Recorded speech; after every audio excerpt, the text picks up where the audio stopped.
Hello guys! Hello Aries! Welcome dito sa aking channel, Kapalaran 888 Aries. Alamin natin kung anong messages, vibration, gabay energy para sa lahat ng Aries friends natin na nanonood. Ito ay May general reading para sa inyong lahat, Aries. Okay. Aries. Wow. Okay, so nakikita ko siya dito Aries na posibleng isang emergency call galing sa iyong karelasyon or pwedeng ikaw ang may kailangan na sabihin tungkol sa iyong karelasyon. So, pwedeng makatanggap ka ng isang hindi inaasahang message from someone na may gusto sa'yo, or if single ka Aries, isang unexpected na offer of love, or pwedeng friend request or kung ano pa man siya. Okay, thank you.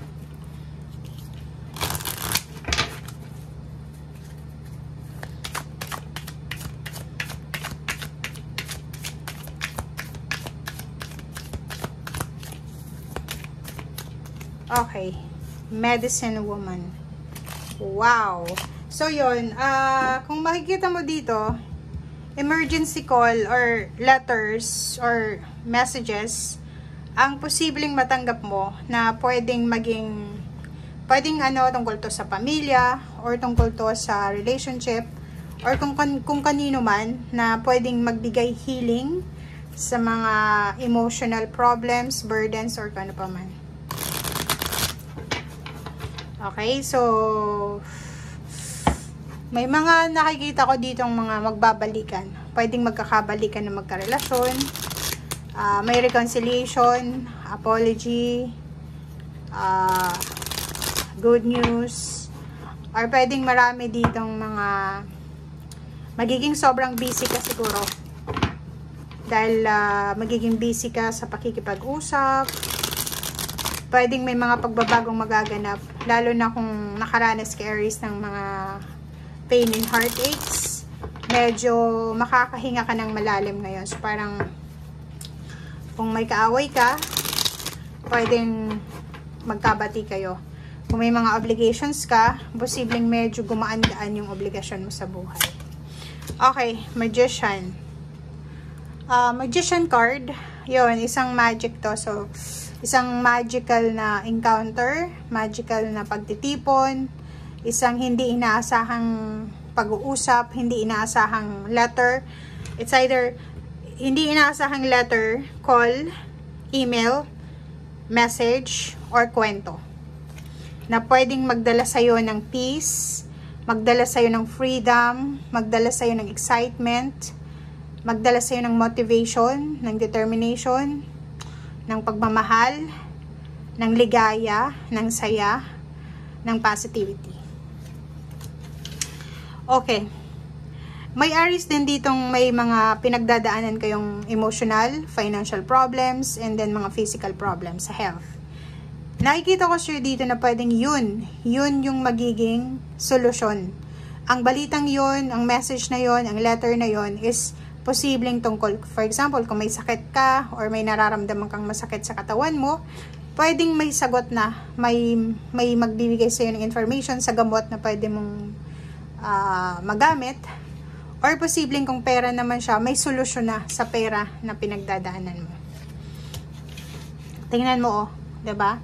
Magkakaroon ka ng choice, magkakaroon ka ng option, may solution, may resolution na posibleng dumating sa'yo. Kaso lang, kinakailangan mo daw na alagaan ang sarili mo ngayong May. Okay? So, if ever man may masakit sa katawan mo, if ever man may mga financial or emotional problems, make sure na meron tayong boundaries. If halimbawa may sakit ka, ang boundaries na pwede mong gawin dito or alaga sa sarili is umiwas ka sa bisyo, umiwas ka sa mga bawal. If financial problems naman, pag wala kang pera, matuto tayong magtipid. Wag utang ng utang kasi mas lalo kang mababaon sa utang. Okay? So yun, may posibleng parating na pera dito. It's either good news tungkol sa pera, may mag-offer ng trabaho, or posibleng may magpapautang sa'yo, may mag-share ng blessing sa'yo, or pwedeng parating na yung financial success, or parating na yung tulong financial or pagbabago sa usaping financial. So, kung may mga inaalala kayo sa financial, sinasabi ng barahan na huwag kang mag-alala kasi parating na yung hinihintay mo. Kaso lang, nandito na naman yung 7 of Swords. Mag-iingat ka, lalo na if may mag-offer sa'yo ng trabaho na easy money, diba?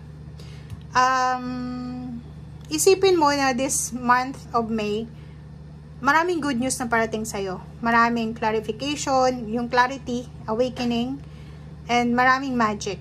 Marami din temptation. Pag may blessings, guys, may temptation.